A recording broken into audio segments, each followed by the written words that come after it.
4절부터는 우리가 하나 되어야 되는 이유들, 몸이 하나요? 7가지 얘기하는데요. 다 하나예요. 몸은 그리스도의 몸이겠죠? 교회는 그리스도의 몸이니까요. 네, 몸이 하나잖아요. 손, 발, 눈, 코, 입, 지체들은 많지만 한 몸을 이루죠. 교회는 그런 거죠. 몸이 하나예요. 그러면 손가락이 아파도 온몸이 잠을 못 자요? 다 아파요? 손가락만 뱉는데. 그게 교회죠. 한 몸이니까. 다른 자매들이, 다른 형제들이 아파요. 그런데 내 마음에 통증이 없어. 그럼 한 몸이 아닌 거예요. 우주적인 교회도 마찬가지예요. 지금 아프리카에 있는 어느 교회가 아파요. 그러면 내가 아프면 우리는 한 몸이에요. 근데 거기가 아픈데 내가 안 아프면 한 몸 아닌 거죠. 말로만 한 몸인 거잖아요. 몸은 하나요. 동네 교회가 아파요. 어려움을 당했어요. 그럼 나도 아파야 되고 우리 교회가 도와줄 수 있는 게 무엇인지 찾아서 도와야 되고 함께 세워져야 돼요. 한 몸이죠. 근데 왜 잘됐다. 저 교회 문 닫으면 저 교회 성도들이 우리 교회로 올 수도 있지 않을까? 우리 교회 좋겠네? 이건 악한 한 몸 아니니까요. 부르심에 합당하지 않은 거죠. 왜 교회끼리 경쟁하고 싸워요? 이것보다 악한 게 어디가 있어요? 내 교회도 잘 되고 네 교회도 잘 되고 더불어 함께 부흥하고 잘 돼야죠. 왜 교회끼리 경쟁하고 헐뜯고 깎아내리고 왜 그래요? 한 몸이 아니니까. 성령도 한 분이시니 그리스도의 몸을 이루게 우리는 성령의 도우심이 없으면 예수를 믿을 수도 없고 예수님의 자녀가 될 수도 없어요. 다 성령의 은혜고 성령의 역사죠. 몸도 하나이지만 그 그리스도의 몸을 이루는 성령도 한 분이시죠. 네. 부르심의 한 소망 안에서 부르심을 받았느니라. 구체적인 소망들 이야기하는 게 아니라 하나님 나라의 소망, 구원의 소망이잖아요. 우리는 천국의 소망을 가지고 예수님 믿어요. 천국의 소망이 없고 구원의 소망이 없으면 그 박해를 왜 참아요? 네, 굳이 목숨 걸고 예수님 믿으라고 무슬림들에게 박해받는 지역 사람들에게 선교할 필요 없죠? 이 소망이 없다면. 하나의 소망이 있어요. 우리에게는 하나님 나라, 하나님의 구원. 네 번째는 주님도 한 분이시요. 예수를 주라고 고백하는 그 신앙 고백 말이에요. 우리 주님 한 분이에요. 우리의 주인이 둘이 아니에요? 교회의 주인이 여러 명이고 그 각각의 주인들의 지위를 받고 명령을 받는다면 하나가 안 되겠죠. 그런데 모든 교회에 한 주가 계셔요. 예수 그리스도. 그러니 모든 교회는 하나됨을 이루어야 정상이죠. 명령하시는 주님이 똑같은데 말이에요. 믿음도 하나요. 예수 그리스도를 믿는 믿음 하나죠? 신앙 고백 하나예요. 이게 다르면 이단이에요. 믿음도 하나요. 세례도 하나요. 믿는 사람들이 세례를 받아서 공식적으로 그리스도의 몸의 일원이 되죠. 공동체의 일원이 돼요. 세례는 매우 중요한 예식이에요. 그런데 세례도 그리스도와 함께 죽고 그리스도와 함께 부활해요. 하나예요. A 세례가 있고 B 세례가 있고 선택할 수 있는 게 아니에요. 세례는 하나예요. 그리고 마지막 7번째로 하나님도 한 분이세요. 하나님 여러분 아니죠? 우리는 다신교를 믿는데 내가 좀 더 사랑하는 신을 더 사랑하고 섬기고 그런 종교가 아니에요. 유일하신 하나님 한 분을 믿는 우리들이에요. 만유의 아버지시죠? 만유 위에 계시고 만유를 통일하시고 만유 가운데 계시는, 여기는 하나님이 통치하시고 저기는 다른 신이 통치하고, 아니요, 만유 위에 계셔요. 하나님은 만유의 주님이시죠. 네, 그러니까 서로 용납하면서 평안에 매는 줄로 성령의 하나 되게 하심을 힘써 지키라. 제가 제일 가슴 아픈 거, 성도들끼리 하나 되지 못하는 거. 부모의 마음이 제일 아픈 거, 뭐 자식들이 부모에게 용돈 많이 주고 효도하고 뭐 사회상에서 출세하고 다 기쁘겠죠? 그런데 형제지간에 우애를 못하고 서로 쌈박질하고 막 법정에 가서 다투고 서로 왕래도 안 하고 원수 대하듯 하고 부모 마음이 어떨까요? 아무리 부모에게 잘한다고 해서 흐뭇할까요? 그런 부모가 어디 있겠어요? 우리 아버지 하나님은요? 우리 각각 하나님께 효도해요. 하나님 기쁘시게 예배하고 찬양하고 선교하고 정말 구제하면서, 그런데 다른 사람을 무시해. 형제지간에 쌈박질해. 뭐 장로교니 감리교니 성결교니 침례교니 서로 자기들이 잘났다고 신학적으로 쌈박질하고 다른 사람들 무시하고. 하나님 마음이 어떨까요? 사실은 성도님들이야 뭐 장로교든 감리교든 침례교든 무슨 상관이 있어요? 지금이라도 당장 하나 돼도 아무 문제 없다고 봐요. 그럼에도 불구하고 다른 교회와 다른 교단과 다른 지체들을 용납했던가? 겸손, 온유, 오래 참음, 사랑의 용납이 우리에게 있었던가? 이게 지금 주 안에서 갇힌 감옥의 순교를 앞둔 바울의 권면이네요. 1절에서 6절은 하나됨인데요. 이런 생각이 들어요. 그래도 다양성은 어떻게 되나? 일치됨만 강조되면 되나? 하나됨은 그럼 나의 어떤 개성은 우리가 절제하고 참아야 되나? 아니에요. 원문에 보면 7절은 대라는 헬라 말로 시작되어서요. 그러나예요. 1절에서 6절까지는 하나됨이었잖아요. 그런데 7절은 그러나로 시작돼요. 그러나 우리 각 사람에게, 이건 한 사람 한 사람이잖아요. 하나됨을 이루는 공동체 안에 있는 각 사람에게 그리스도의 선물의 분량대로 은혜를 주셨나니. 이래서 이제 다양성이 나오는 거예요. 교회의 일치와 하나됨은 획일적인 하나됨이 아니라 다양성을 존중하는 하나됨이 될 수밖에 없어요. 왜냐하면 각 사람에게 선물의 분량이 다 똑같지가 않아요. 주님께서 주시는 은사, 이 은혜가, 선물이 똑같은 것을 똑같은 분량으로 주지 않잖아요. 어떤 사람에게는 이런 선물을, 다른 사람에게는 또 다른 선물을. 목회하다 보면요, 너무 달라요. 쌍둥이도 달라요. 여러분, 똑같이 생긴 얼굴이 하나도 없어요. 하나님은 그렇게 다양성을 추구하세요. 그쵸? 창밖에 나무가 다 뭐 초록색, 녹색으로 보이지만 가까이 가서 보세요. 똑같이 생긴 색깔 하나도 없어요. 나무가 다 색이 다르죠? 네. 이것이 하나님께서 일하시는 방식이에요. 그래서 1절에서 6절까지는 일치됨과 하나됨을 말씀하셨지만 7절부터는 다양성을 얘기해요. 그래서 획일적인 하나됨이 아니라 다양성을 존중하는 하나됨. 그래서 만유의 주님이신 우리 주님은 교회 오케스트라 지휘자 같아요. 여러분, 오케스트라 연주회에 가보면 지휘자가 등장하기 전에는 튜닝하느라고 서로 이상한 소리가 나죠. 소리가 다르잖아요. 그런데 지휘자가 딱 서서 지휘하기 시작하면 각자 자기 목소리를 내는데 다양성이죠.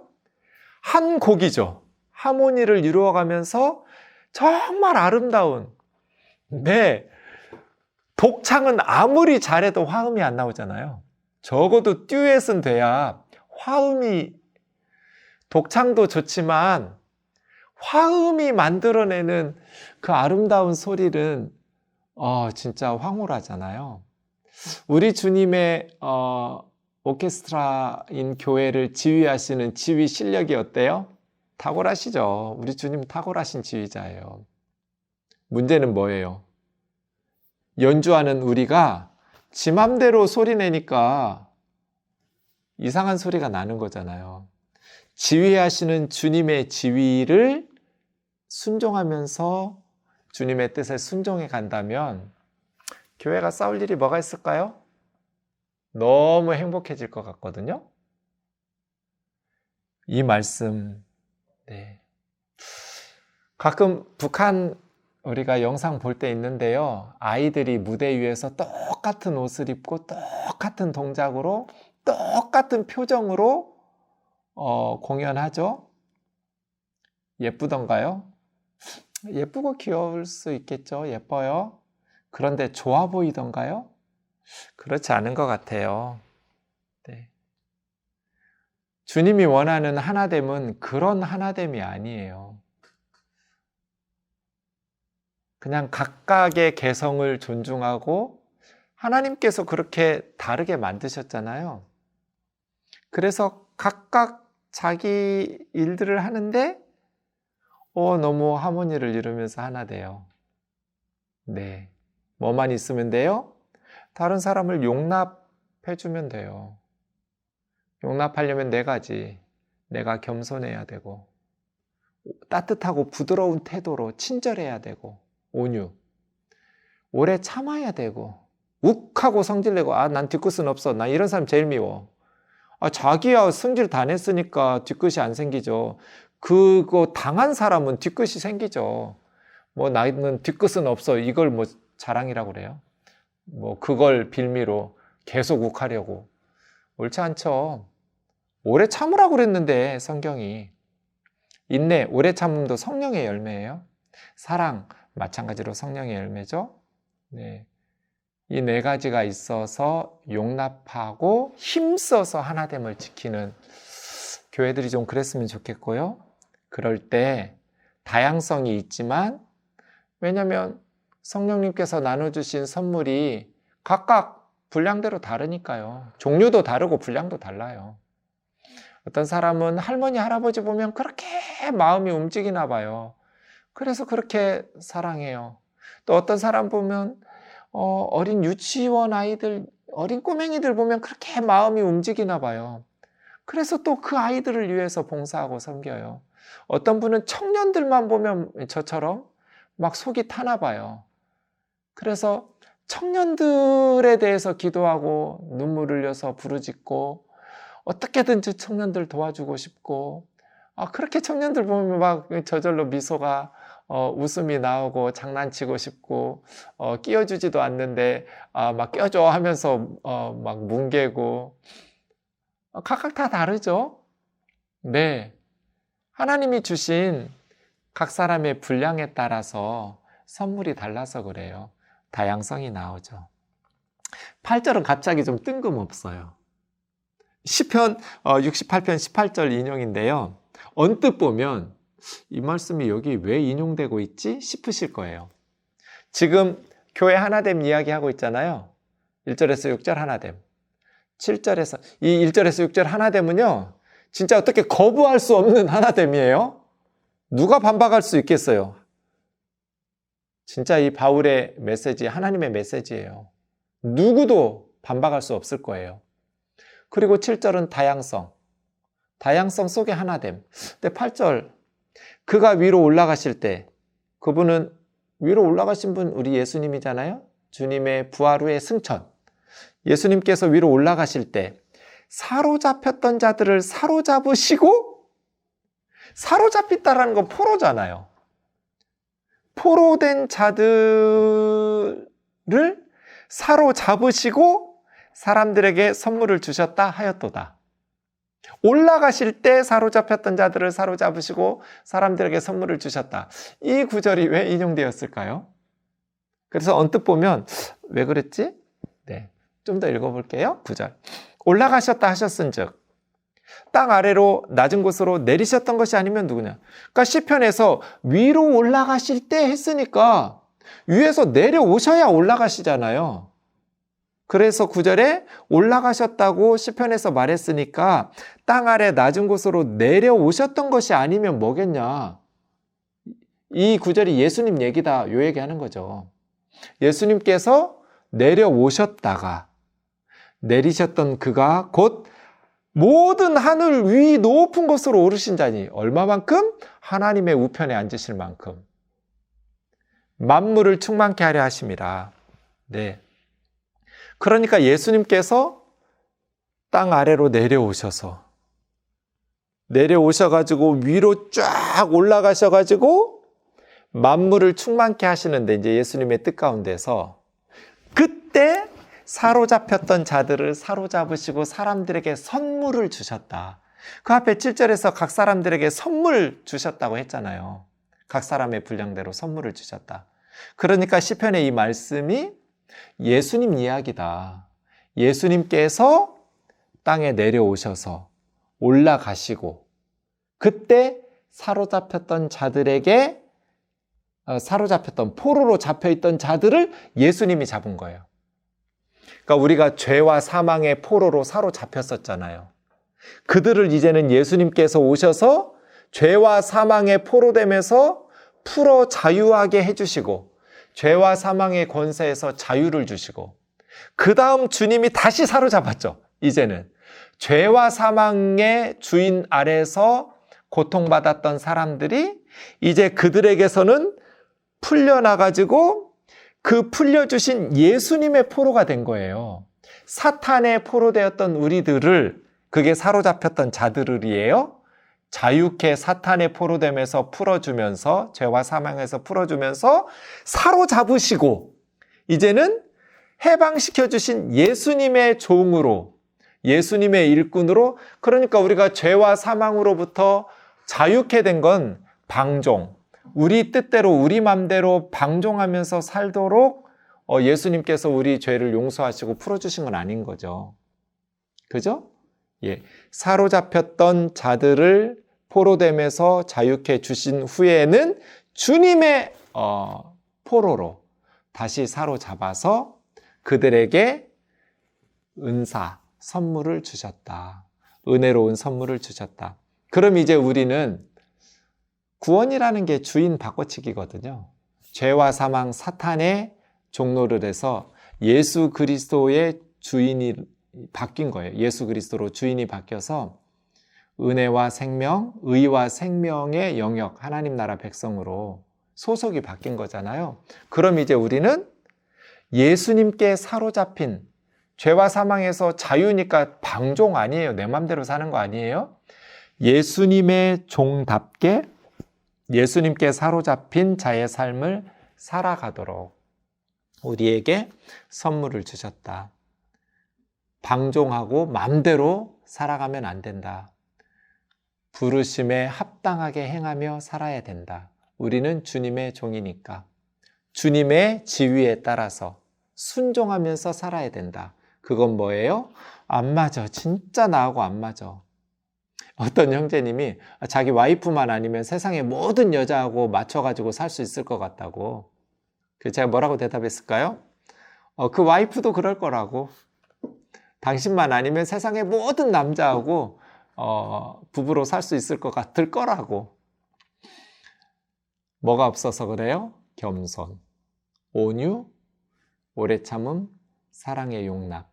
힘써 지켜야 돼요. 그죠? 부부도 이렇고 가정도 그렇다면 교회는 말할 것도 없죠. 교회가 정말 다양한 사람들이 모이는데요. 이런 하나됨의 성숙함을 훈련해서 사회로 배출시킨다면 저는 어떤 직장에서도 칭찬받을 것 같아요. 피스메이커가 될 테니까요. 그 사람은. 그렇죠? 교회에서 훈련을 잘 받아야 돼요.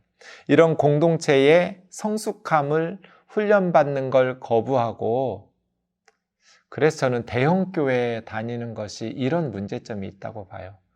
성도 이름도 모르고 목사님이 성도 이름도 모르는데 무슨 목회예요? 교회 경영, 운영 밖에는 안 돼요. 목양이라고 말할 수 없어요. 오래 참고 눈물 흘리고 함께 땀 흘리고 같이 웃고 같이 울고, 이제 다음 시간에 살펴보겠지만 그런 과정들을 통해서 우리가 깎이는 거거든요.